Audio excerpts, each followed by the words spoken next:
Hey everybody, this is the Sliders Review. I'm here today to talk to you about Disturbing Behavior, the 1998 teen psychological science fiction movie, I guess you could call it. This is a movie that misses the mark badly. It's not a particularly good movie. I have real trouble trying to grasp what the world happened in the process of making this movie. Now, many years ago, after it came out, I saw it on TV and I saw the trailer. And it looked pretty cool. So it's back in those good old VHS days, I decided to record it. And after recording it, I recorded completely over it. The only part of the movie I actually kept was when Katie Holmes and James Marsden left the mental house, and then that song came on, paranoia, paranoia, somebody's coming to get me, stuff like that. Remember that song? I just kept that part because that's a catchy song. Plus I like that song. But the rest of the movie is just crap. Basically, this movie is a play on the Stepford Wives. It's that where it's like a small community in a town, and they want the wives to be perfect, so they do their science crap, and then they're basically just zombified, brainwashed type women, stuff like that. This movie does that. And to be fair, the first half of the movie is actually pretty interesting.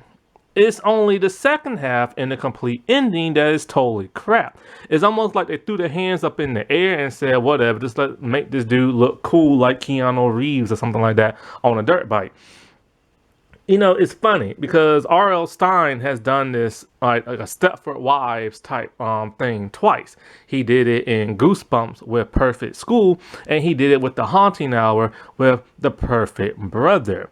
Yet he managed to nail both of those out the park, whereas this one stumbled badly. And he did it in a book. And on the show, one show was like a 40-minute special, another one was like a 20-minute thing. They was able to do a whole lot better than this movie. Now, granted, they didn't explain too much in those R.L. Stine stuff because, it's just the kid stuff and they had to hurry up. But still, you get the gist. In this movie, they should have done more. It is baffling how bad this was. But you know why this was so bad? Studio interference and Scream. See, the director of this movie, David Nutter, I believe he worked on the X-Files, and he wanted an X-File type thing. A bunch of kids that are a little bit rowdy, and then the parents put them in the program, and it basically brainwashed them till they be perfect. How can you screw that up? Well, they did manage to screw that up. But the studio made him do tons and tons and tons of rough cuts, and then they made him redo the ending because it tested poorly with the audience. So he had to delete a bunch of stuff and this and that. Then they brought in a different editor to make more cuts to it, and then the studio MGM wanted this to be more like Scream. Why? Because in '96, Scream basically pulled down their pants, let everybody see what they had down there, and let them know they the man. Scream just dominated so much that so many movies kept trying to, so many teen movies kept trying to be like them. All of a sudden, all these crime thrillers and sci-fi stuff tried to be their best to be like Scream, and they bumbled at the box office and stuff as a result of that. And so, it's quite a shame because 90 minutes was deleted. Now, what was in those 90 minutes? I believe there is a director's cut, but I have not seen the director's cut and I have no idea where it is. I've never even bothered to look for it. Most likely it's not going to be online because studios don't like putting director's cuts online because they want you to like their thing. But every once in a while there is a director's cut online, but most of the time you can find it on DVD. I'm probably going to try to look for, or at least deleted scenes on YouTube after I get through making this audio. And then if I'm able to find it, I'll add that to this video and stuff. But basically, from what I've heard, it's character, or what I read, it's character development. This movie needed character development so much badly. like, because there's a scene in the deleted part where Rachel and what's that dude? Steve's the main character, James' character. Steve and Rachel have like a love interest in the deleted scenes. This makes perfect sense because towards the end of the movie, right before he's about to like abandon them to go like take care of the bad guys, he kisses her. And I'm all just kind of like, why is he kissing her? They never done anything romantic on screen, and when she caught him staring at her, she got like annoyed and irritated. So where was that? And I've been wondering, and now I know it's in the deleted scene. Also in the deleted scene, Galvin, he ends up, well, not deleted scene, the original ending, Galvin dies. And so the audience didn't like that, so they brought him back as a brainwashed person teaching a school. Now, some other scenes that made absolutely no sense is that, like, Steve has a sister, and all of a sudden his sister is friends with this, like, stoner dude. Now, he knows that stoner dude, but his sister doesn't. So when did she ever interact with him? And why is she so comfortable around him? And why would he put her in his possession to take her far, far away from here as he handles the bad guys? That never made no sense. Another thing that makes no sense is like the parents and some of the people in town. How do they not know this is going on when law enforcement, for whatever reason, is involved in this? Well, some people in law enforcement, not everybody. And so, like, it never explains why the parents never, or why did the parents put them in that program? Because none of these kids act that rowdy and bad when we see them with their parents. We never see them with their parents. That's the thing. And so we're led to believe these kids are bad just because they're not preppy. Another thing that did not make no sense in this movie is that Steve has these bizarre flashbacks of a blonde guy. And it turns out that's his brother, and his brother died not too long ago. And so, like, for the longest time, I'm just like, what the heck is going on? And why is all of a sudden he's having these weird flashbacks? Are they going to explain in depth what happened to his brother? No. Another thing is the brainwashing technique itself. We see that there's a microchip inserted into a red lens, and they put that lens in your eye, and it goes back into the back of your brain and somehow brainwashes you. Okay, fine. They explain how that happens. But they don't explain why the effects of the brainwashing happens the way they do. See, in this movie, a bunch of, like, regular rowdy kids, stoner, stuff like that, they get brainwashed. And then when they are brainwashed, all of a sudden they are preppy. They're very polite. They say, please, thank you, stuff like that, right? But then here's the strange, bizarre thing. They are also very aggressive. They call the Blue Ribbons, and they hang out in a group together, and they bully kids that are like, stoners, alternative kids, this and that, you know what I'm saying? And it's kind of like, why? If they're supposed to be so perfect and polite, why are they bullying people? Then why are they ganging up on people, beating them up, and then dragging them to the lair to get brainwashed? That's never really explained. What's also never explained is that they also tend to get super horny. And so when they start making out and doing all this sexual stuff, it triggers some kind of like flaw in the programming. And then they turn so violent, they kill the person they're having sexual intercourse with. And so the question is, why? Why does that trigger it? It's never explained. Also, what's never explained is Caldecott, Dr. Caldecott himself. Why exactly did he create this programming and all this other stuff? We know it's to make kids perfect, but to what end? So that is never explained. But then we get a little bit glimpse in the new ending where Galvin is like alive, and he's teaching at like a high school.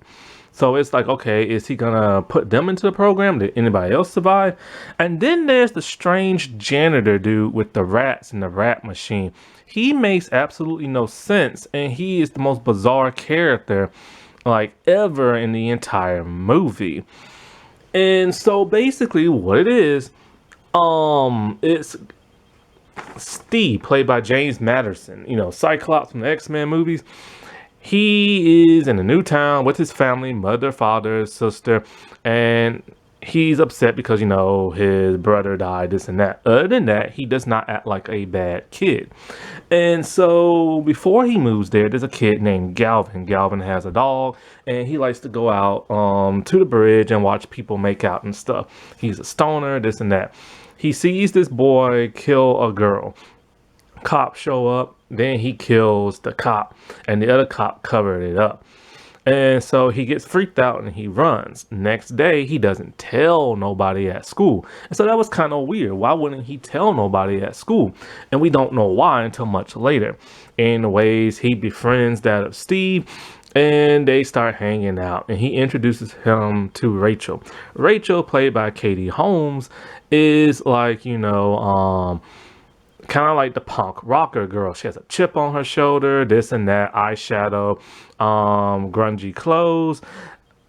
And she dresses that way throughout the entire movie, and she has a weird way of talking, like slang. Halfway into the movie, when it starts to get kind of crazy, she drops all that and just starts dressing normal for whatever reason. And it's never explained. And so Galvin, he is played by Nick Stahl. Galvin has a very unique way of talking. He talks kind of like a stoner philosopher type dude. I don't know what the world he be saying, but for whatever reason, it just sounds cool. He's hanging out with Steve. They smoke, they hear that. He tries to get like an adult to buy him alcohol, this and that. And so he's constantly getting picked on by the blue ribbons, the preppy people who've been brainwashed. Later on, he tells Steve that, he used to be friends with those people. He shows them an old picture of all the preps. They used to be punk rockers themselves. He said, something happened, man. I don't know what it is, but it's brainwashing. And then he tells them, finally, halfway into the movie, he tells them what happened, what he saw. He's all like, I didn't tell nobody else because the cops are in on this, and nobody ever believes anything he says. Well, Steve doesn't believe it himself, until he starts to see some people start to act kind of bizarre and erratic and everything. And so basically they spy on the teacher meeting thing, and we see Caldecott there and talking to the parents and blah, blah, blah, blah, stuff like that. And Galvin's parents show up. He's like, oh crap, dude, they put me in like the program. So both of them leave, and he's all like, screw this, man, I'm leaving town. And you know what? I'm going to wait at my house, and my parents show up, I'm going to plug them. And he pulls out a gun, and he's all like, I'm not going to be brainwashed. And so Steve takes the gun from him. Next day at school, Galvin is now brainwashed. He's preppy and everything, and Steve wants to know what did they do to him. But then the preps end up beating up Steve, and then he ends up beating them up too. I don't know why they're so aggressive. So anyways, at some point, he's talking to Rachel, and they go and they spy, and they find like the insane asylum, and they see Caldecott's daughters there. And then they see some other kids, I think, getting brainwashed with a little mechanized thing that they drill into their brain. And then when they realize that Caldecott experimented on his own daughter, they hightail it.